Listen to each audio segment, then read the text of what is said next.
بسم اللہ الرحمن الرحیم۔ شروع کرتا ہوں اللہ کے نام سے جو نہایت مہربان اور بڑے رحم والے ہیں۔ تہجد۔ اگر تم تہجد کی نماز نہیں پڑھ سکتے نا تو صرف اس وقت تھوڑی دیر کے لیے اٹھ جایا کرو۔ کیوں؟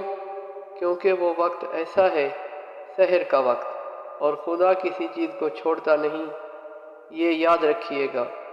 خدا کے ہاں جو لین دین ہے بہت تیز ہے۔ آپ تہجد پڑھیں، آپ دیکھنا آپ کی زندگی کیا ہوگی۔ کیوں میں نے نہیں کہا؟ یہ روایات ہیں۔ علماء کہتے ہیں دنیا چاہیے تہجد، دین چاہیے تہجد، آخرت چاہیے تہجد۔